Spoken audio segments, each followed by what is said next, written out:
통도사 자장률사와 금개구리. 통도사의 산내암자인 자장암에는 법당 뒤 절벽 바위에 1400년 전부터 금개구리가 살고 있다고 전한다. 요즘도 자장암에서 정성 들여 기도를 잘하면 볼 수 있다는 이 금개구리는 자장률사가 통도사를 세우기 전 석벽 아래 움집을 짓고 수도하고 있을 때 나타났다고 한다. 어느 날 저녁 자장률사는 공양미를 씻으러 암벽 아래 석간수가 흘러나오는 옹달샘으로 나갔다. 바가지로 막 샘물을 뜨려던 스님은 잠시 손을 멈췄다. 웬 이럴 수가. 아니 그래 어디 가서 못 놀아서 하필이면 부처님 계신 절집 샘물을 흐려놓는고. 스님은 샘에서 흙탕물을 일으키며 놀고 있는 개구리 한 쌍을 두 손으로 건져 근처 숲속으로 옮겨 놓았다. 다음 날 아침 샘가로 나간 자장 스님은 개구리 두 마리가 다시 와서 놀고 있는 것을 보았다. 허참 그 녀석들 말을 안 듣는구먼. 스님은 다시 오지 못하도록 이번에는 아주 멀리 갖다 버리고 왔다. 그런데 이게 웬일인가. 다음 날에도 개구리는 또 와서 놀고 있었다. 아무래도 이상한 일이로구나. 스님이 개구리를 자세히 살펴보니 여느 개구리와는 달리 입과 눈가에는 금줄이 선명했고 등에는 거북 모양의 무늬가 있었다. 불연이 있는 개구리로구나. 자장률사는 개구리를 샘에서 살도록 그냥 놔두었다. 어느덧 겨울이 오고 자장률사는 겨울잠을 자러 갈 줄 알았던 개구리가 눈이 오고 얼음이 얼어도 늘 샘물 속에서 놀고 있는 것을 보았다. 안 되겠구나.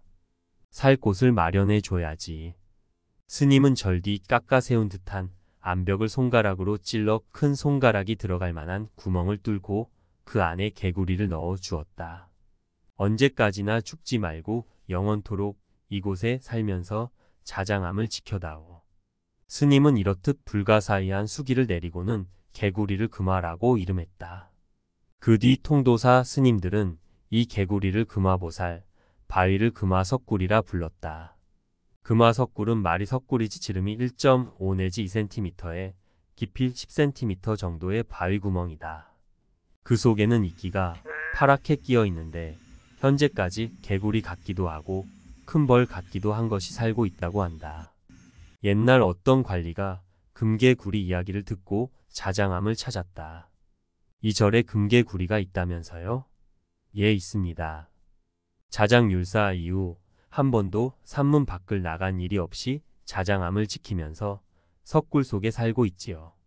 스님이 금개구리에 얽힌 이야기를 들려주자 관리는 믿으려 하지 않았다. 내 그 개구리를 잡아 시험을 해볼 것이오. 아니 됩니다. 그 개구리는 불연이 깊은 불가사의한 생물입니다. 그러나 그 관리는 스님의 만류를 뿌리치고 개구리를 잡아 함 속에 넣어 밀폐한 뒤 산문을 나와 함을 열어보았다. 그러나 이게 웬일인가? 분명히 잡아넣은 개구리는 보이지 않고 함은 비어 있었다. 그 후 전하는 말에 의하면 그 금개구리들은 자장률사의 신통력으로 살아가고 있다고 한다. 자장률사의 수기를 받아 오늘까지 살아온다고 전해지는 이 금화보살은 통도사 내에 길조가 생길 때면 나타난다고 한다. 경봉 스님이 10세 되던 해였다. 당시 80여 세이신 용익 스님은 해인사 8만 대장경을 좋은 종이에 탁본하여 모실 수 있기를 발언하여 통도사 큰 법당에서 백일 기도를 올렸다. 기도 끝나기 3일 전에 금화보살이 큰 법당 탁상 위에 나타난 것이었다.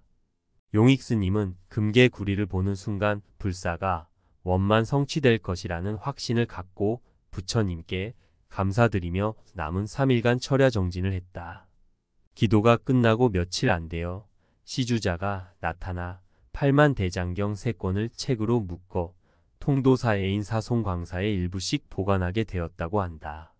얼마 전 태영 스님은 자장암 법당 증축 불사를 위해 기도를 올리다가 개구리 소리를 듣게 되었다. 이상히 여긴 스님이 관세음 보살을 외우면서 계속 기도를 하다 보니 부처님 옆 탁자 위에 회색 바탕의 몸에 다리가 붉은 금개구리가 있는 것이었다. 스님은 그 후 사철 동안 굴 속을 들여다보면서 금개구리를 자세히 살폈다. 초봄의 금개구리는 자연석 같은 회색 바탕의 등에는 검은 점이 있고 발끝에는 둥글둥글한 구슬이 달려 있었는데 금택 같은 선을 두른 입은 마치 두꺼비 입을 닮았다. 여름이 되니 몸이 파랗게 변하면서 검음점이 많이 보이다가 장마가 지자 다시 초봄의 색으로 변하더라는 것이다. 여름 더위가 심할 때는 몸 색깔이 누렇게 변하고 겨울이면 벌처럼 보였다고 한다. 이처럼 일기와 계절에 따라 변하는 금개구리는 먹이가 무엇이며 언제 밖으로 나오는지 아무도 알 수가 없었다. 이를 궁금히 여긴 자장암 스님들은 어느 날 밤낮 없이 교대로 석굴을 지켜봤다. 영축산에 어둠이 깃드니 금개구리 2마리가 밖으로 나와 석굴이 있는 절벽 바위 위로 올라갔다. 그 속도가 얼마나 빨랐던지 순식간에 4~5m를 뛰어 올랐다고 한다. 그러나 언제 굴 속으로 다시 들어갔는지 본 사람이 없는데 스님들은 아마 새벽 2~3시경인 듯 하다고 추측하였다. 여름철 바위가 태양열에 파열되어 뜨겁기가 달구어진 무쇠솥 같아도 금개구리는 아무렇지도 않게 깎아지른 듯한 절벽을 뛰어 다닌다고 한다. 금개구리가 가끔 모습을 보이는 이 구멍은 깊이가 15cm 가량 되는 막혀있는 구멍입니다. 금개구리는 출입을 하는데 다른 곳에 있다가 이곳을 찾아들어 모습을 보이는 때가 평균 31~40일 가량 됩니다. 보통 그 모습을 보이는 때는 이르면 초8일 무렵부터 늦게는 12월 초순경까지입니다. 그런데 2000년경 이후 관찰해 본 걸로는 해를 달리하지만은 1년 12달 4계절에 걸쳐서 모습을 보였는데 신기합니다. 특히 한겨울에 모습을 보는 건 드문 일인데 자장암 감원 스님이 40년 전 처음 부임해 왔을 때 보셨다는 말씀을 들은 일이 있었는데 내가 본 거로는 15년 전 가량 한겨울 석 달을 구멍 안에서 지내는 걸 보았습니다. 그러다 해가 바뀌어 2월달 따뜻한 어느 때 사라져 모습을 감추었습니다. 때로는 거미와 벌로도 모습을 보인다고 합니다. 금개구리라고 하는 거는 몸이 금덩어리가 아니라 몸은 청색 또는 바위색을 띠는데 변색하는 점이 있고요. 입가와 눈가에 금태를 두른 것 마냥 뚜렷합니다. 금개구리 일화는 통도사를 창건하신 자장스님과 함께 전해오는데 자장스님께서 통도사를 창건하시기에 앞서 자장암에 기거하실 때 공양 및 씻으러 바위 아래 샘가에 나가면 지금은 가려져 있지만은 50년 전만 해도 돌틈 사이에서 물이 흘러나오고 고였다가 흘러나가는 걸 볼 수 있었다고 합니다. 개구리가 나와서 물을 흐리곤 하였다고 합니다. 그러면 자장스님께서는 건져내놓고 다음날 나가보면 또 그러하고. 전해오는 이야기로는 자장스님께서 손가락으로 바위에 구멍을 뚫어 이 구멍을 의지해서 도량을 잘 수호하라는 말씀과 함께 지금까지 전해지고 있고 오늘날도 모습을 보이고 있어서 역사적이면서 살아있는 작은 신화라고 여겨집니다. 기록에도 언급되는 1400여 년 된 스토리입니다. 놀라운 건 금개구리의 일화를 들으신 분은 남녀노소는 물론 지위고하를 막론하고 종교를 불문하고 원근을 마다 않고 지금도 금개구리를 보려고 발길이 끊이질 않고 있습니다. 옛부터 마을에 전해오는 거는 금개구리 3번 칭견하면 작은 소원 하나는 이루어진다고 합니다.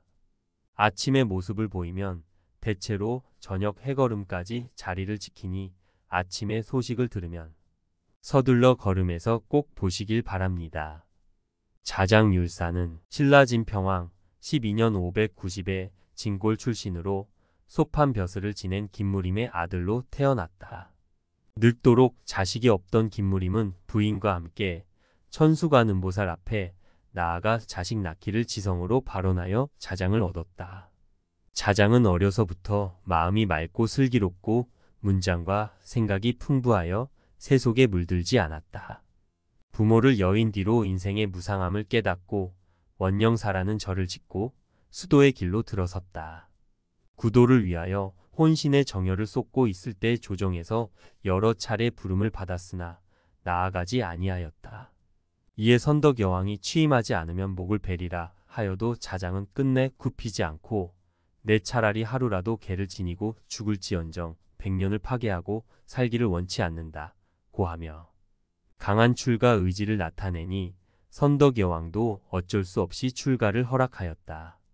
자장의 수도가 날로 깊어지자 많은 사람들이 개를 받으려고 찾아왔으나 그럴수록 자장은 당나라로 들어가 불법을 더욱 익혀 크게 교화하기를 바랐다. 마침내 선덕 여왕 5년 636에 당나라에 건너가 문수보살이 머무는 오대산에 가서 기도하던 중 꿈에 노스님이 나타나 개송을 주었다. 문득 깨어나니 꿈은 선명하나 개송이 모두 범어 고대인도어였으므로 그 뜻을 전혀 알 수 없었다. 이튿날 아침 스님 한 분이 오셔서 어찌하여 수심에 쌓여 있습니까? 하고 물으니 자장율사가 꿈의 대성인에게서 사구계를 받았으나 해석할 수 없어서입니다. 하였다. 그러자 그 스님이 개송을 해석해주고 가사와 바로 한 벌 부처님, 정골 사리 등을 주면서 이것은 부처님의 도구이니 잘 간직하시고 당신의 나라 동북방 명주 땅에 오대산이 있는데 그곳에 일만의 문수보살이 늘 거주하니 가서 뵙도록 하시오 하고는 호련히 사라졌다. 자장율사는 문수보살을 친견한 것이었다. 자장율사는 중국에 더 머무르다가 돌아오셔서 자장율사가 보현사를 창건하고 통일신라 시대 말기에 고승인 낭원대사가 913년에 지장선원이라는 이름으로 중건하였다. 그 뒤로 분황사에 머물면서 나라의 최고 고문인 대국통이라는 벼슬에 추대되어 황룡사에 9층짜리 탑을 세울 것을 건의하였다.